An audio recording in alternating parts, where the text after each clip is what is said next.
Hello, welcome back to the Littlest Sewing Room. Today I want to talk to you about the design process for chain stitch embroidery or free motion embroidery, okay, where we can find design inspiration and how we then get our design transferred onto the fabrics ready for stitching. So before we start creating the design, what do we think of? Okay, first of all, it's the design idea. So whether it's for a client or whether it's for ourselves. So the first thing is, what do we want to create? Okay. So say I'm doing something for a client. Technically, my client today is my 5-year-old son. Okay. He has to do an Easter bonnet for school. He wants mummy to sew it. Okay. So that's the brief. An Easter bonnet that mummy has sewn. Yeah.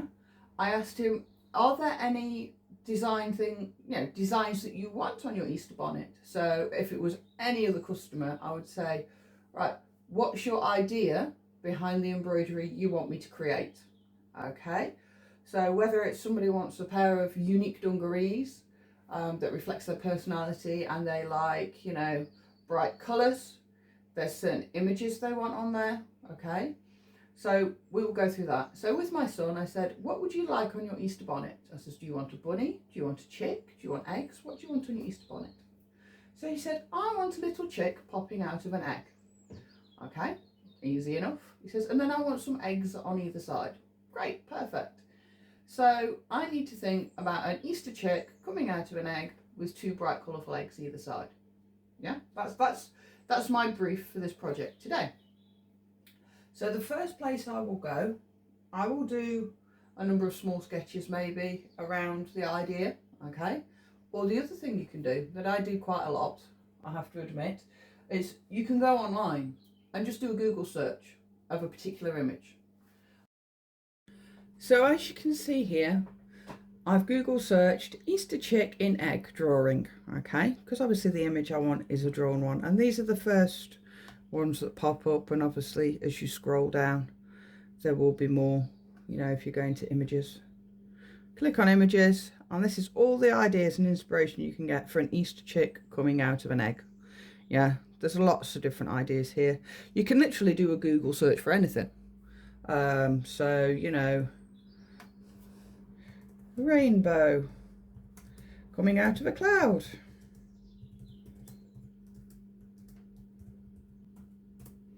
And see what comes up. Yeah, so you get lots of different ideas. Another thing that you can do if you wish to, I know not everybody is a big fan of AI, and I totally understand that. I'm not a most tech savvy person on the planet, but you can go into ChatGPT or any of the other AI schemes. There's a lot of different AI things out there. And you can go into something called DALL-E. And you can ask DALL-E to create you an image, okay? And then you'll get a range of images you can go through. You can adjust your briefs and you get more images. So what I do when I've done my internet inspiration is sometimes I will create what I would call an inspiration board. So if I just come out of this, and go into this file here, I've created an inspiration board of design ideas. This is for my badge making business that I'm going to be doing. So I've got aquatic, birds, Celtic designs, dragons. And this is my inspiration board. So any images that I see on the internet that I love, I will save them to my computer. I will stick them in a file and I've got them for future reference. Yeah. So once we've got all our reference material together, we can then look at those designs and we can take aspects of the designs in creating our finished product. So here is the little drawing I've done for what I want to create for my son. So this will be an all-in-one piece badge that I will then stitch onto this little bucket hat I've got for him here. Yeah, so it's got the element of the Easter chick coming out of the egg. I've got 2 eggs either side, which is what he's asked for. Okay, and I've made these spotty eggs so it can be bright and it can be colourful. I do a lot of my design work on paper.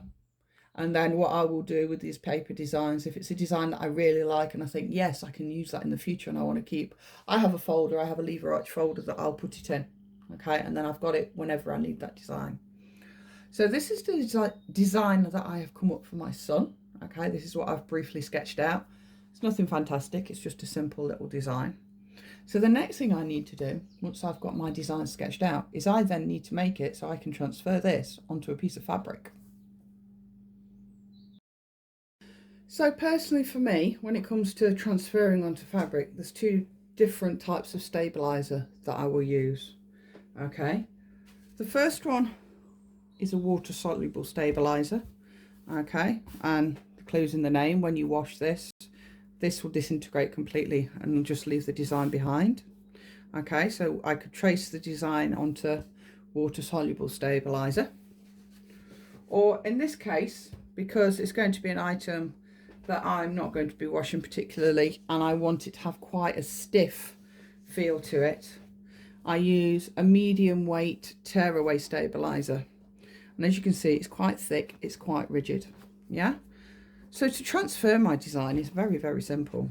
I will lay my stabilizer over the top and then I trace my design through the stabilizer. As you can see the image really, really well through this stabilizer.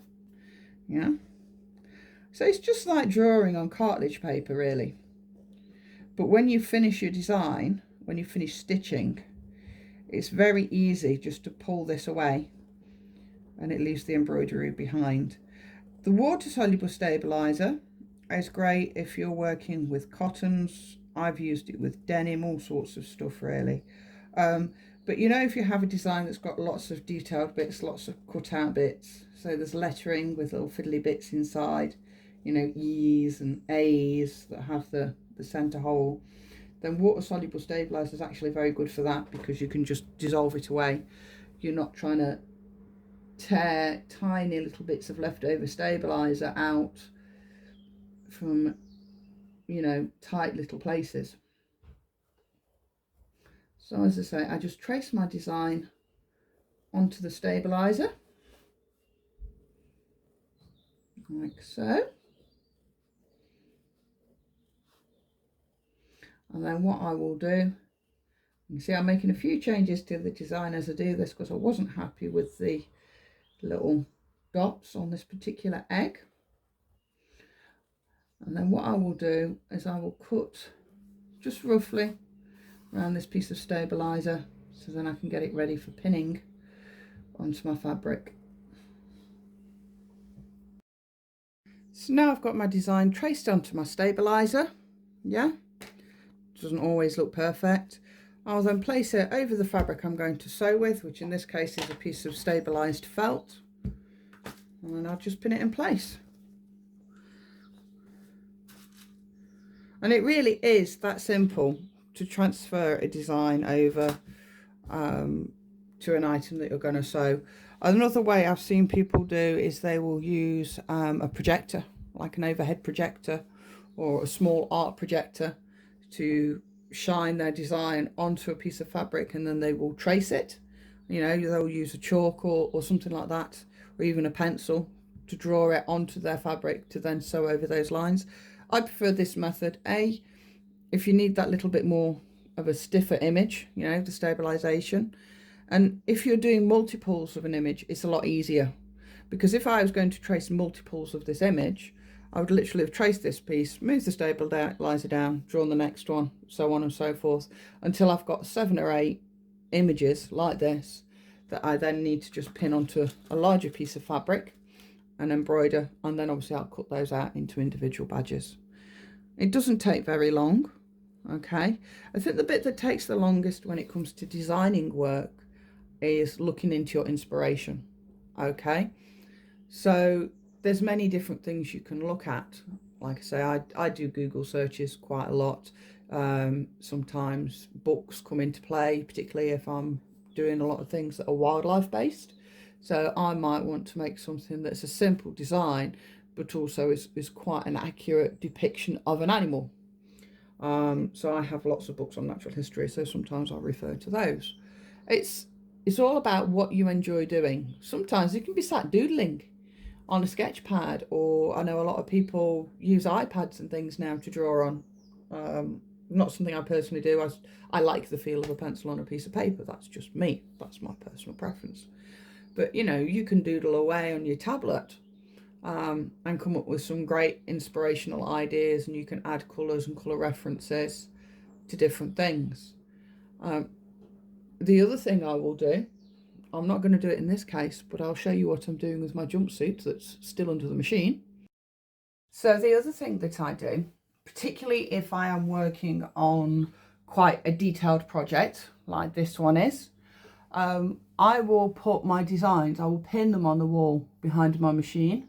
And if you look at each of these pieces that are on the wall, let me see if I can zoom in, you will see that I have put, you know, the colours that I want to use within those designs on this piece. And then behind my machine, let me zoom out again. As you can see, I've got my reels of thread stacked, and all these reels of thread that are behind the machine currently are for the Pacific project big project that I'm working on.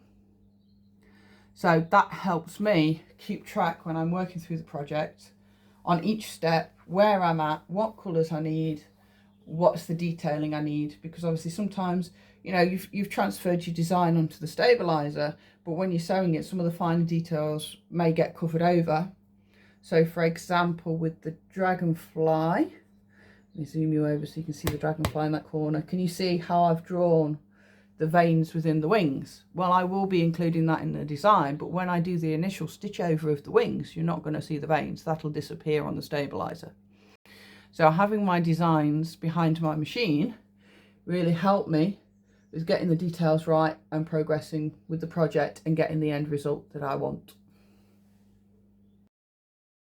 I hope you've liked this little video. It is short and sweet, you know. If you've got any questions, please leave them in the comments. I read all my comments that come through, you know.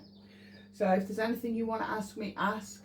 If there's any videos you want me to create, if there's anything you're unsure of, drop me a comment, yeah? Down below, drop me a comment.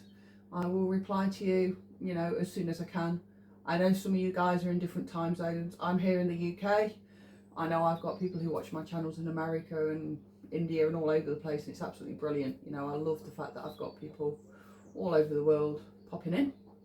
But yeah, I hope you see now how easy it can be to transfer a design over onto whatever you're going to sew. I mean, if you're not sewing commercially and you want to just, you know, you're doing it for yourself and you see a design on something and you really love that design, you know, trace it. Just trace it through. It could be a design you've seen on a carrier bag or, you know, a product packaging, anything. You can trace it onto stabilizer and then recreate it on your machine. There are no limits with this, okay? The limit is your own inspiration and your own imagination. Enjoy. Thanks for watching. I'll see you again soon. If you like this video, please like, share and subscribe, and I'll see you again soon.